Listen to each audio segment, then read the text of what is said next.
Dan untuk mengetahui perkembangan terkini dari ajang Rapimnas Partai Golkar versi kubu Abu Rizal Bakri, kita akan bergabung dengan reporter Pramadika Samudra dan juru kamera yang saat ini berada di sana. Ya, Prama, bagaimana pembahasan terkait pelaksanaan Munaslup Partai Golkar? Apakah Rapimnas akan memutuskan Munaslup akan dilaksanakan atau tidak hari ini? Ya, rapat pimpinan nasional Partai Golkar akhirnya menyetujui dilaksanakannya musyawarah nasional luar biasa yang akan diselenggarakan nantinya oleh Partai Golkar. Memang sebelumnya ada sekitar 20 DPD yang tidak setuju dan 9 menerima, sementara 5 DPD lainnya menyerahkan ke Ketua Umum.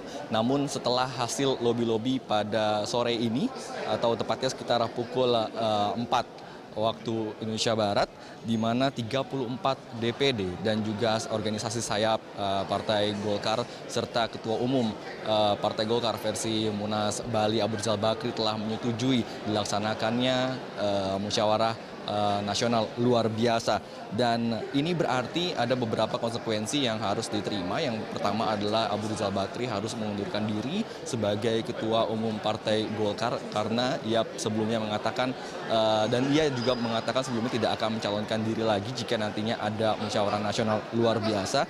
Dan untuk acara Munaslup sendiri nantinya waktu dan tempat diserahkan kepada Abu Rizal Bakri selambat-lambatnya pada bulan Juni 2016 atau sebelum puasa. Dan berikut pernyataan Wakil Ketua Umum Partai Golkar versi Munas Bali Nurdin Halid di JCC.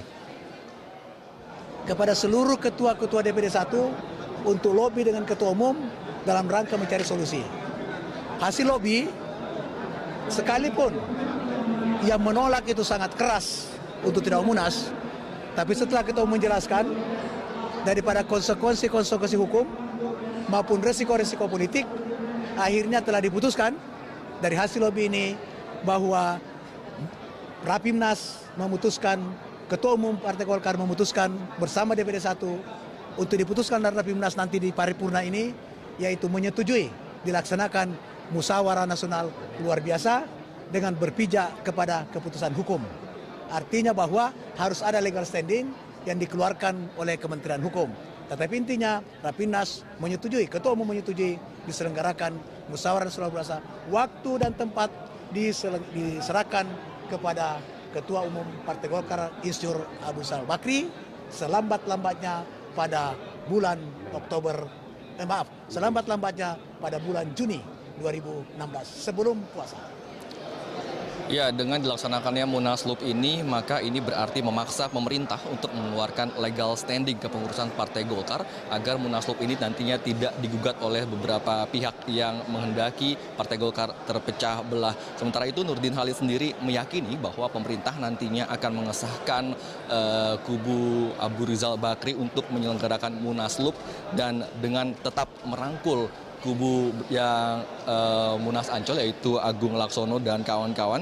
Dan juga situasi ini memang dengan adanya situasi Munaslup ini memang dikatakan sangat mendesak dikarenakan situasi ini yaitu adalah Partai Golkar menyelenggarakan Munaslup dikarenakan adanya sesuatu yang mendesak, yaitu meskipun yang di versi Munas Bali ini telah disetujui ataupun telah disahkan secara hukum, namun secara politik administratif Kemenkumham belum juga mengeluarkan ataupun mendaftarkan kepengurusan Munas Bali ini, dan keadaan inilah yang memaksa Partai Golkar untuk mengadakan musyawarah nasional luar biasa. Valerina. Iya, Prama, dalam Rapimnas ini rencananya juga akan dideklarasikan terkait dukungan Golkar kepada pemerintahan. Nah, seperti apa tanggapan seluruh DPD atas hal ini mengingat Golkar hingga saat ini masih menjadi anggota Koalisi Merah Putih?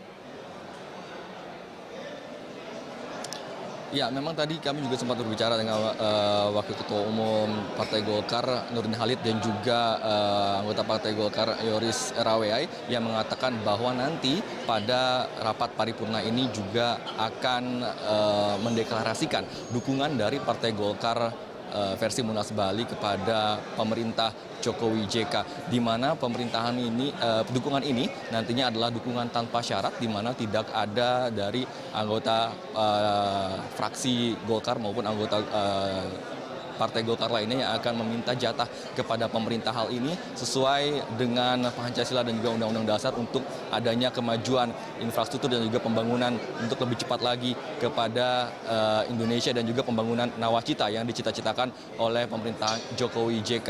Dan tentunya nanti pada sekitar pukul 19 waktu Indonesia Barat, di mana nantinya ada deklarasi untuk mendukung pemerintah. Partai Golkar akan mendeklarasikan untuk mendukung pemerintah, namun harus digarisbawahi bahwa menurut Nurdin Halid ini tidak berarti Partai Golkar keluar dari koalisi Merah Putih. Dukungan nantinya adalah kepada pemerintah sebatas memberikan saran dan juga kritik untuk pembangunan yang lebih cepat dan juga untuk pemerintahan yang lebih baik. Tidak hanya Partai Golkar saja, ia juga meyakini bahwa seluruh partai yang ada di KMP pastinya juga mendukung pemerintah untuk dapat membangun Indonesia menjadi lebih baik lagi. Valerina. Iya, baik. Terima kasih, Prama. Pemirsa, demikianlah tadi laporan Pramadika Samudra dari Rapimnas Golkar di Jakarta Convention Center.